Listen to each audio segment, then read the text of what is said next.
The next time you're out walking around the streets of London, look up. Chances are good you will find a camera somewhere nearby. Because as of publishing this video right now today, London is one of the most surveilled cities in the entire world, with citizens being filmed up to 70 times a day. Damn. Now, the reason for all of these cameras is to deter and more effectively prosecute criminal activity. But the vast majority of the footage these hundreds of thousands of cameras all over London capture every day is just normal people doing normal things. But periodically, these cameras will capture people doing just horrible, illegal things. And today, I'm going to tell you the story behind one of those types of videos. Now, at first glance, the video clip, which we're going to play, will not be that shocking. But trust me, with context, it's horrifying. But before we get into that story, if you're a fan of the strange, dark, and mysterious delivered in story format, then you come to the right place because that's all we do, and we upload once a week. So, if that's of interest to you, in your will, please give the like button a treasure map that leads to a pot of gold. However, replace the gold with a $6 gift certificate to Blockbuster. Also, please subscribe to our channel and turn on all notifications so you don't miss any of our weekly uploads. Okay, let's get into today's story.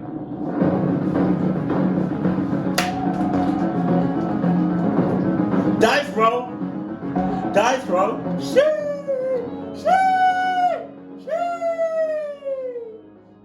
On the morning of Friday, June 11th, 2021, in a suburb in the northwest of London, a man named David Klein woke up to his early morning alarm. David rolled out of bed, he got dressed, and he very carefully made his way downstairs to start getting ready for work. As David moved around this old brick house he was in, he was very careful not to make much noise because he didn't want to wake up his roommate, a 67-year-old widow named Deborah Chong. Deborah was technically David's landlord, but she didn't charge him any rent.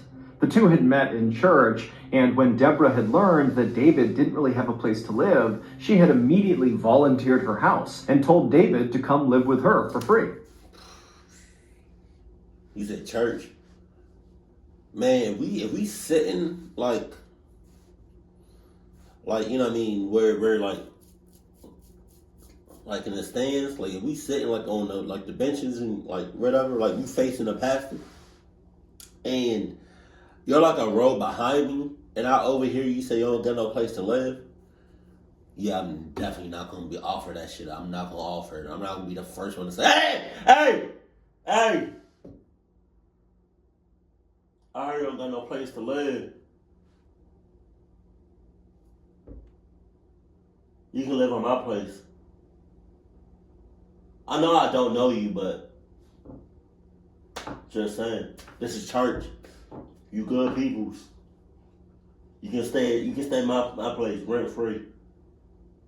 I got you. Yeah, I'm not about to be the first one to do that. I'm not. Realistically, I'm just gonna be like,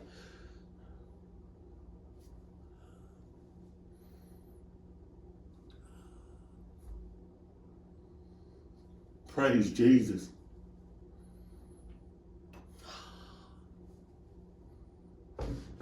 What? You got no place to live.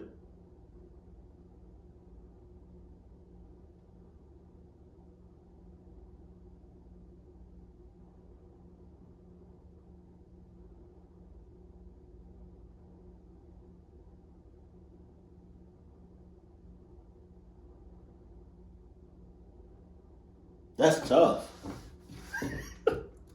David couldn't believe her generosity and immediately took her up on the offer. And then after he had moved in, he learned that he was far from the first person who Deborah had allowed to come and live in her house rent-free. Wow. It would turn out Deborah, whose late husband had given her a ton of money in his will, felt like it was her responsibility and her duty to use her ample resources to house people that were kind of down on their luck. She said it was her way of serving God. Also, David got the impression that Deborah just liked having people living with her in her home. It made her happy.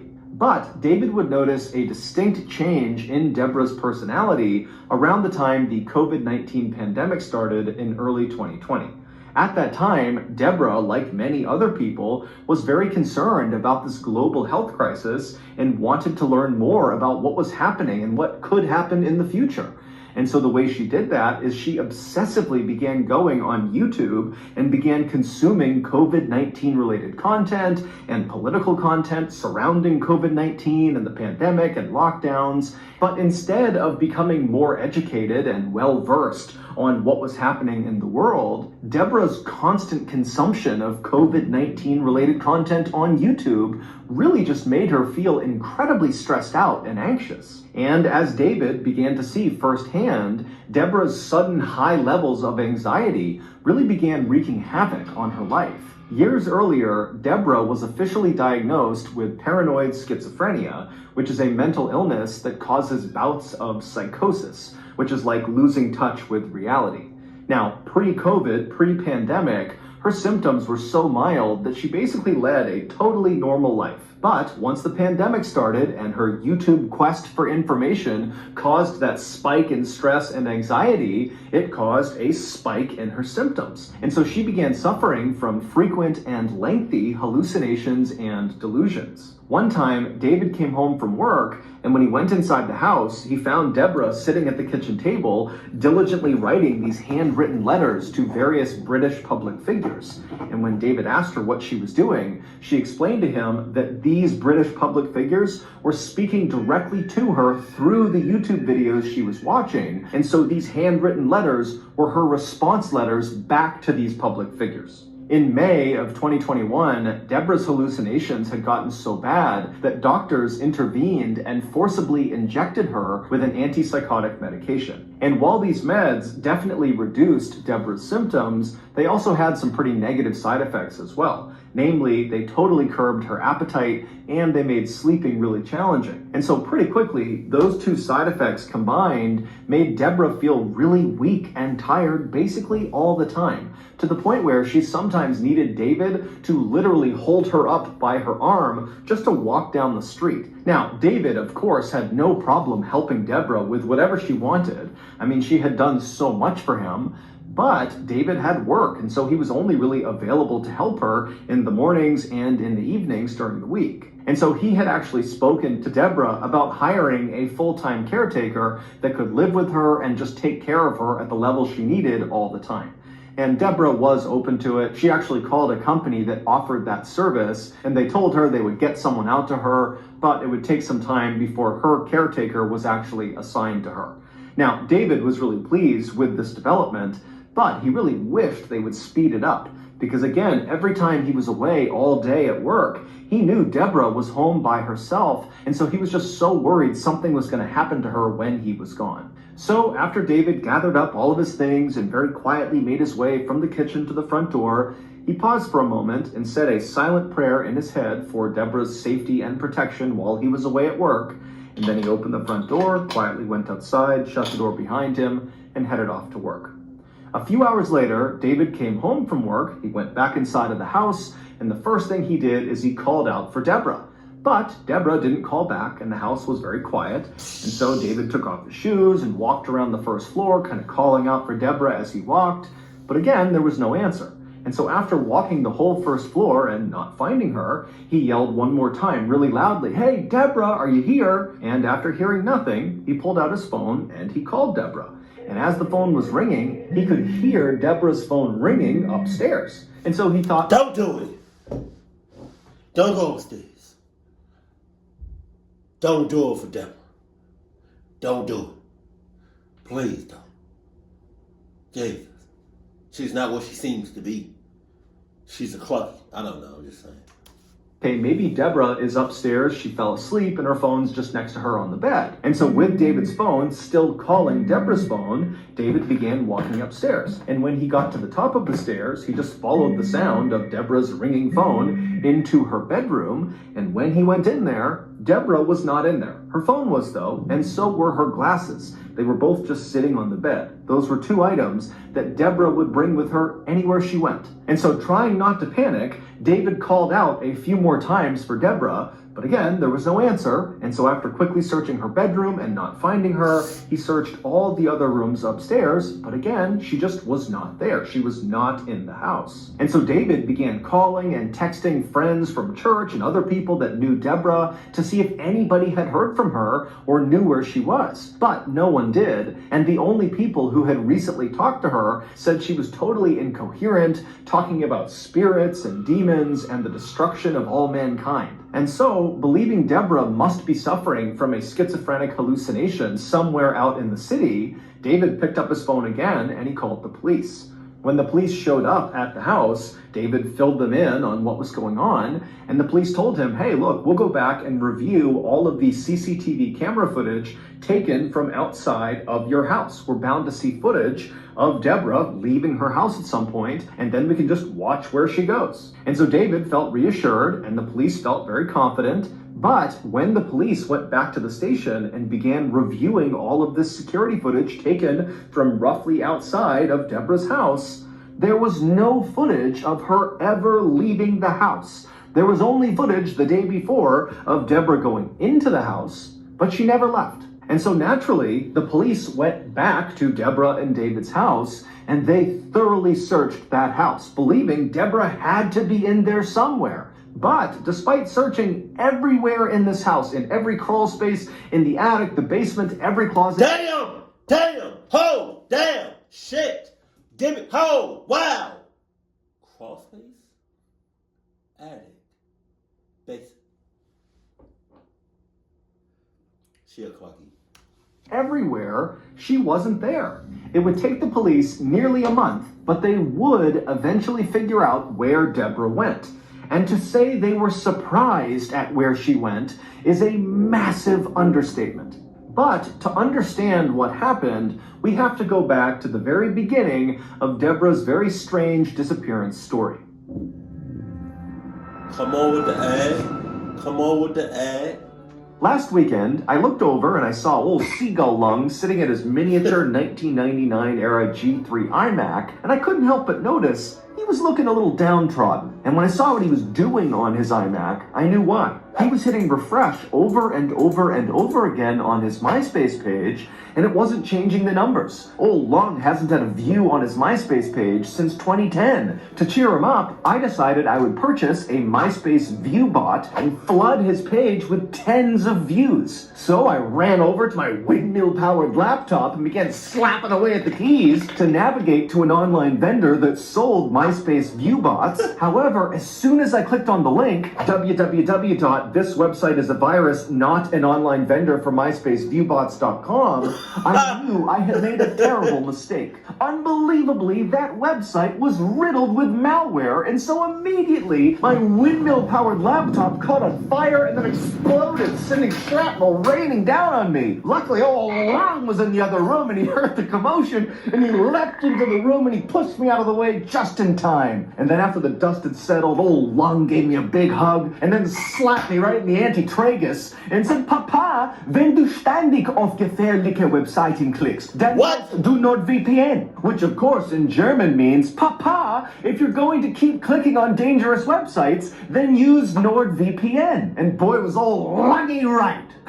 A VPN, or virtual private network, is a service that keeps you safe when you browse the internet. And NordVPN is the brand name in the VPN space. Not only will NordVPN keep your data safely behind their wall of next-generation encryption, but also, most importantly, they will block malware hosting websites and annoying pop-up ads and botnet control. So, if your online shopping seems to always turn into explosions and other various catastrophes caused by malware-hosted websites, then you need to take old Lungy's advice too and sign up for NordVPN today. Right now, you can sign up for a 2-year plan at a huge discount, plus get 4 additional months for free when you go to nordvpn.com/MrBallin. And it's risk-free with Nord's 30-day money-back guarantee. That's nordvpn.com/MrBallin, or click the link in the description below. Okay, back to the story.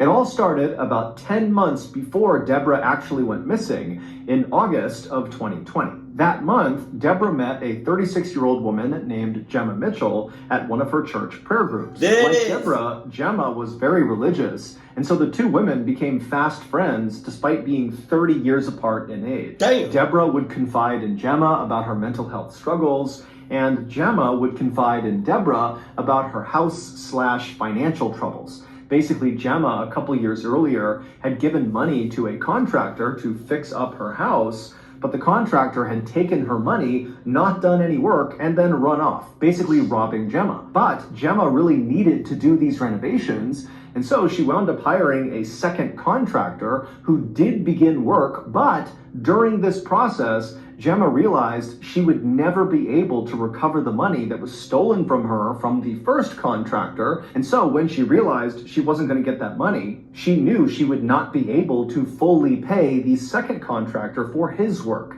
And so when the second contractor found out he was not going to get paid, he stopped work immediately, despite the fact that there was no working heat in Gemma's house, and there was a huge hole in her roof. But Gemma had no way to fix this, and so she and her mom were just living in this house that was just totally freezing all the time.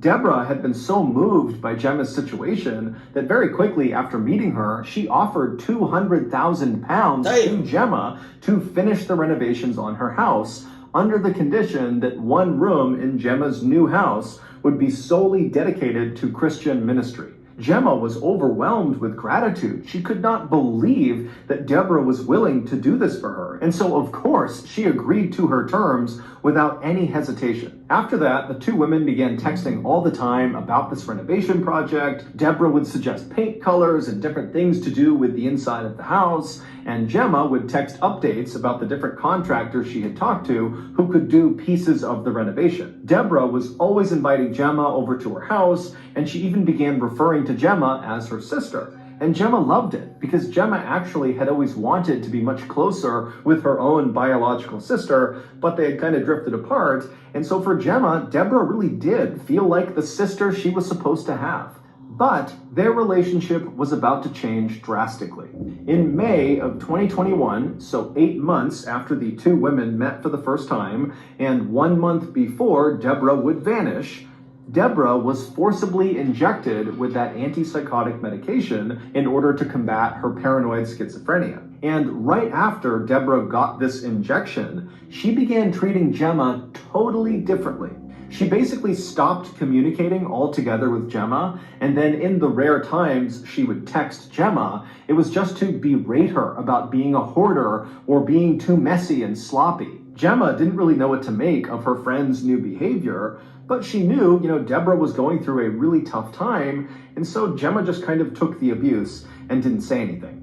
When Gemma did try to talk to Deborah by asking about the renovation project, which was quickly approaching on the horizon, Deborah would tell Gemma not to talk about it, that it was too stressful and just don't bring it up again. And then one day, Deborah just called Gemma out of the blue and said, "I'm not funding the renovation anymore, it's over, you're on your own." Gemma felt totally devastated and pleaded with Deborah to please reconsider. But Deborah was not about to change her mind, and in fact, on this call, she would tell Gemma, hey, you should just sell your house. And in fact, until you sell your house, don't contact me. And then Deborah hung up. Gemma didn't know what to do. She felt like medication can be a mother clucker. That's why I don't do it no more. If I have a headache or a sprain or anything like that, I'll probably take some natural remedies or something. Yeah, but I haven't taken medication in so long. And I feel great, just saying. But I know medicine can be addictive, a mother clucker, it can be clucked. And then you got the physical medication. Then, I don't even like medicine no more. But then when you talk about injecting, oh my God. She really could not sell her house because it was kind of like a family heirloom that had been passed down for generations, and so it just felt wrong to sell it. But on the other hand, without help, she would never have enough money to fix the house up. And so she was totally stuck, and she felt like her only option was to go to Deborah and have one more conversation and just really plead her case and see if maybe there was some chance Deborah would change her mind. So, on the morning of June 11th, 2021, so this is the day that Deborah goes missing, Gemma showed up on Deborah's porch and rang her doorbell. She arrived just after David had left for work. A few moments later, Deborah slowly made her way to the door. She opened it up. She saw Gemma out there and asked, what's going on? And Gemma just very politely said, would you please let me come in? And can we just talk one more time about the renovation? And Deborah, who was not very enthused at the idea of having this conversation, I'm nervous. said, you know what? Okay, come on in. And so Gemma would go inside and the two women would go sit down and they'd exchange some pleasantries. And then at some point when there was a break in the conversation, Gemma brought up the renovation. She had actually written out this whole speech about how incredible Deborah was and how these renovations, if they went through with them, would mean so much to her, Gemma, and her family. But as Gemma is going through this pitch, Deborah just cuts her off and says, Gemma, I'm sorry, but my decision is final. I am not paying for the renovation. I'm sorry.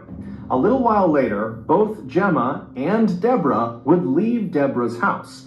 And there actually is CCTV footage that shows the pair walking on Deborah's street right outside of her house.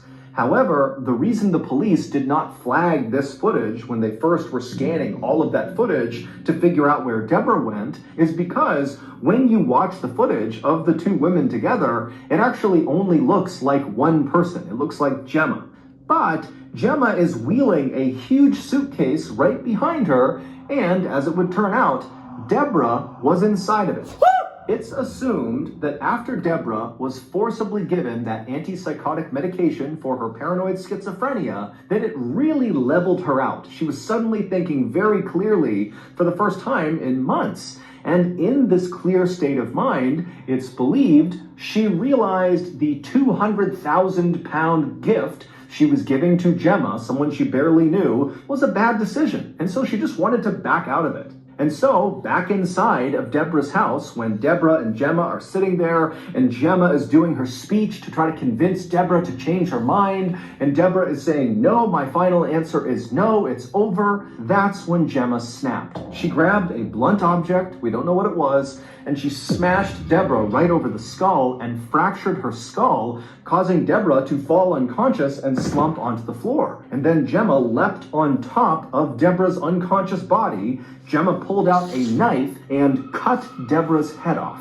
And then afterward, Gemma cleaned up all the blood in the house and then stuffed Deborah's body and head into that big suitcase. And then after Gemma stole several legal documents and a copy of Deborah's will, she walked out of Deborah's house with Deborah in the suitcase behind her. Gemma would walk with Deborah all the way back to her house, and then she would leave the suitcase, with Deborah still inside of it, in her backyard. She would just leave it there for 2 weeks, and then after those 2 weeks, Gemma would take the suitcase again, still with Deborah's body inside of it, and transport it 250 miles away to a seaside town where she would dump it. And in that seaside town, some vacationers would discover Deborah's body and call it in to the police. On July 6th, 2021, police would arrest Gemma on suspicion of murder.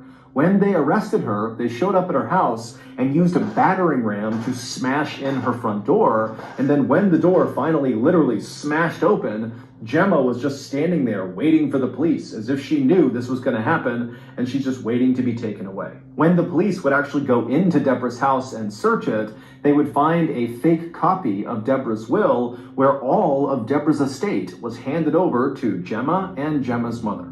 In October of 2022, Gemma was found guilty of murder and sentenced to life in prison with a minimum term of 34 years. To this day, Gemma insists she did not kill Deborah. I just don't understand why you would do what you did. Because I know you did it. We all know you did it. Either that or David wasn't a mastermind behind it. But like I don't understand because there's cameras literally everywhere. It seems like I've never been to London, but the way he was describing it, like, it's cameras everywhere. Like, why would you even risk it? And because there's cameras everywhere, there's probably cameras. Sorry, excuse me. There's probably cameras, like, in places that you probably don't think there's cameras, you know? That's crazy. Y'all were the only two in Deborah's house, and then you the only one to leave the house. Like, girl, what the hell are you talking about? Money will make people do some crazy ass shit. That's some real shit. Like, yeah. I like money. I love money, but like, not to the point where like I'm like about to hurt somebody or like kill somebody over or like do anything to harm anybody over somebody. It's money. Money comes and goes. Like, it's not gonna be here forever. I mean, Jesus. That's crazy. And I'm glad you got what you deserve too. Keep it cool, keep it classy. And I love you. Stay happy. My favorite.